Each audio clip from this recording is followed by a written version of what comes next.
My name is Mark Jane Kubenzis. This is my path, my journey.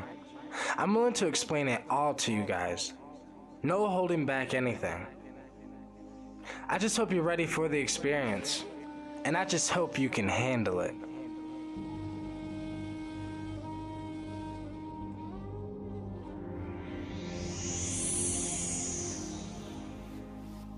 What's up, guys?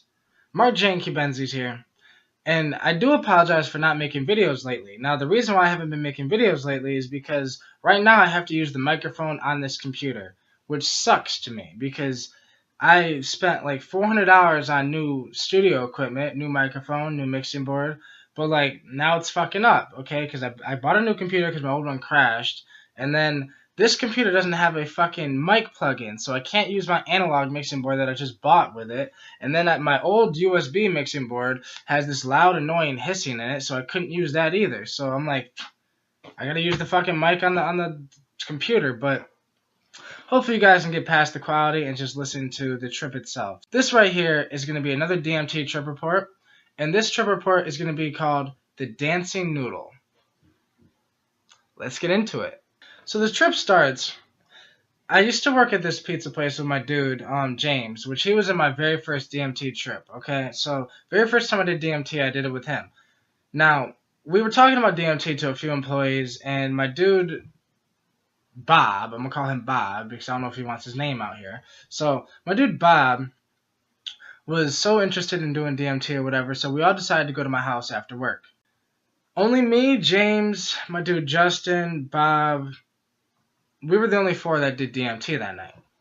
So, we got to doing DMT. We got to get in the, I got shit around and whatever. And what happened was, I did it out of a 2-liter, okay? So I cut the bottom of a 2-liter. You put a bread bag in there. You put the bowl on top. You put some, the weed, then DMT, then weed, and then you pull the bag. Now, I do it that way because it's extremely harsh that way. But I used to smoke a shit ton of weed. And, the hairs on my lungs are so singed off that I can't, I could smoke anything and whatever. It's not going to burn because, whatever, nothing could burn more than a Dutch that's this big and you cleared it one hit and out of that 2-liter. So I'm like, okay, I got that.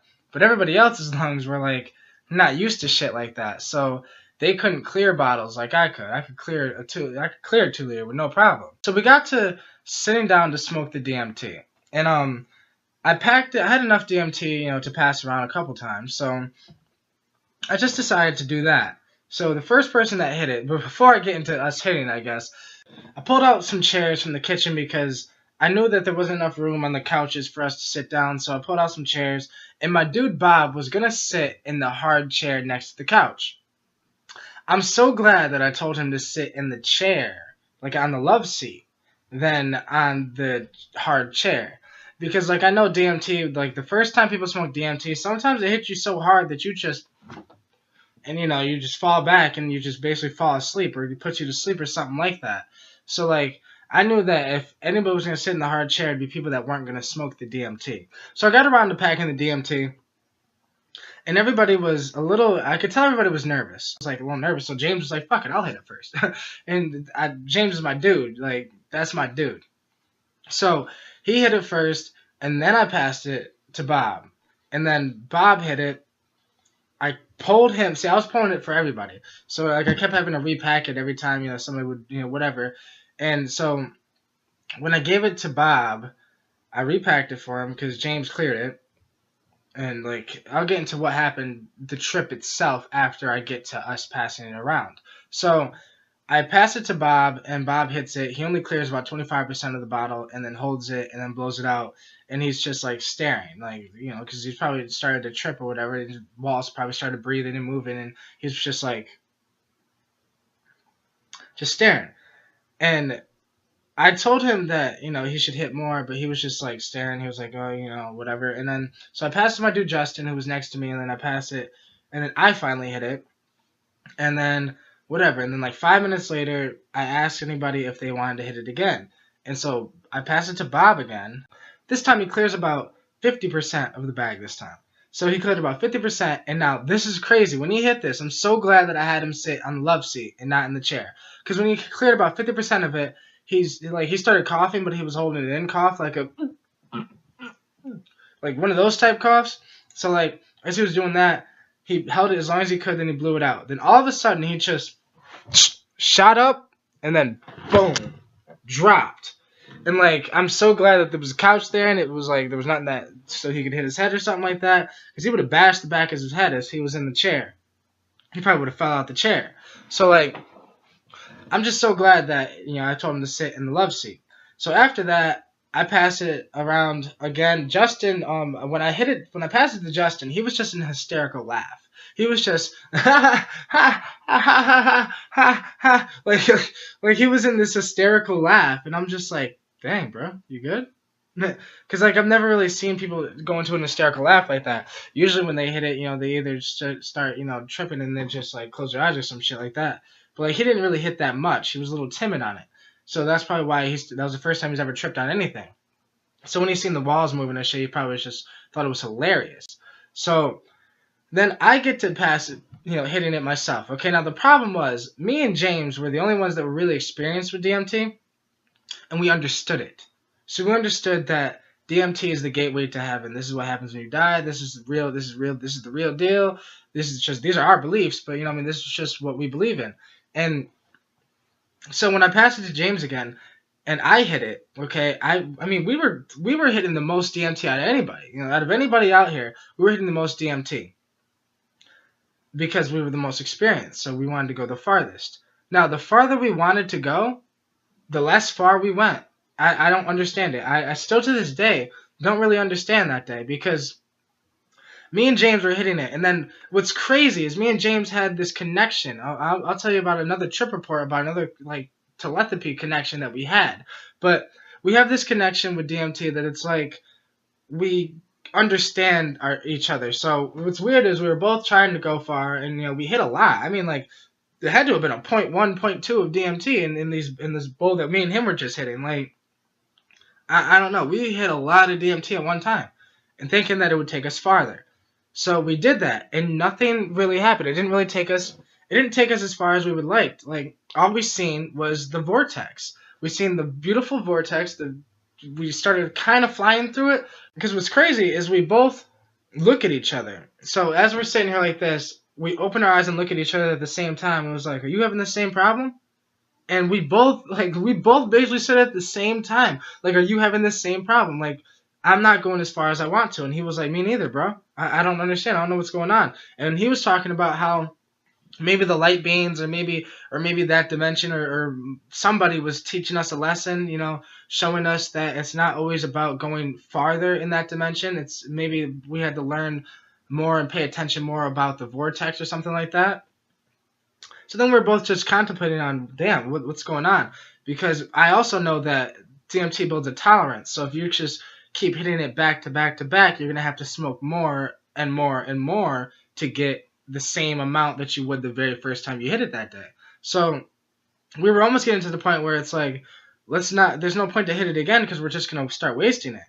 So we decided to pack one more bong, or one more anti-gravity, what do you want to call it? And we packed one more. Now, me and James are the only two that hit it again, because everybody else was like Bob was so far gone. He was talking about he's seen these aliens and geometric shapes and symbols. It was the very first time he's ever done DMT, so he was like totally like, whoa. Me and James, though, were like, come on, man. We want to learn more. We want to go farther. So I don't know what happened with James, but this is what happened with me. I hit it one more time, and when I hit it this one more time, it finally broke through. And when I describe a breakthrough, I mean I went past the vortex into the city. Now, all of a sudden, I jumped from flying through a vortex to all of a sudden jumping into this next dimension. But it's almost like I jumped into a rave, okay? I don't know if you guys know if you've ever been to a rave, but it was like a rave environment, like a party environment, like a bunch of light beams, okay? And these light beams are described, I'm going to show a picture of, or actually like a video type picture of the only thing on the internet that I could describe that kind of looks like that. Now, I know it's just some guy in a suit dancing like it, okay? But imagine the guy's not there and just the light that's in his suit is there, okay? And it's kind of like that. That's the only thing I could see that describes it, somewhat like it. So that's why I call them dancing noodles. Okay, so imagine there was like 40, 50 of them, okay? And I just like jump into like this rave environment where they're all just free dancing and just waving and just they're so free and vibrant and they're just enjoying being the essence of a soul, okay? So they're just enjoying being a free soul. And I feel like this right here, this place also is way before I started going farther in the dimension, started learning more about DMT. So this right here is honestly the lower part of that dimension. This is where the dead people go when they die, in my opinion. This is purgatory, okay? So as they're just sitting there and dancing in this rave type thing, I noticed that there's one light being that sticks out to me. There's, like I said, there's 40, 50 of them, maybe hundreds, I don't know. But they were all like dancing far away, okay? They were kind of far away from what I seen. It was almost like there could possibly have been probably 20 feet away from me if feet even exist in that dimension.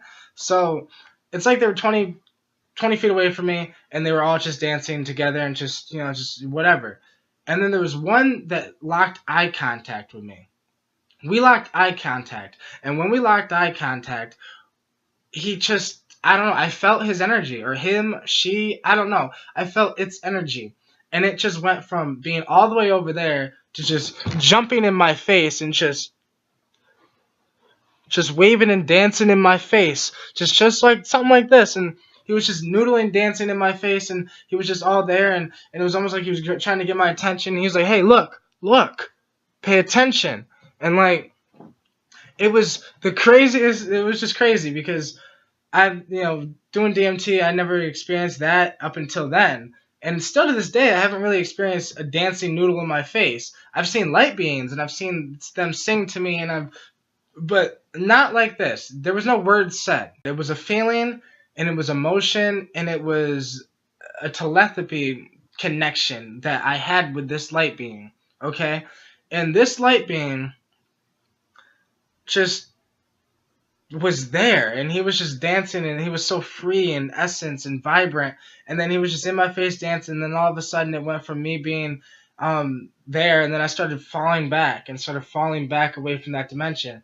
And it's almost like he went back into the crowd of light beings and then just started doing his thing again. And I could see them as I was going back, I guess coming out of the DMT trip, I could still see them just dancing and having a good old fucking time. And like, they were just almost like in this rave party environment, just loving it and being free and just loving the energy and just loving everything. And then all of a sudden I just come back from that and I'm just like, holy shit. And then I explained it to James, and I'm like, yo, bro, do you understand what just happened? And I was just so stunned, and I was just amazed. And yeah, I guess that's really all the trip on. That is the trip with the dancing noodle. So thank you guys for watching. If you haven't subscribed, please subscribe. That would be amazing. You don't have to, but that would be freaking awesome. Thank you. I will keep having trip reports. And for right now, I'm going to have to use the microphone on this computer, but I guess that's perfectly fine. The microphone's not that horrible. Till next time.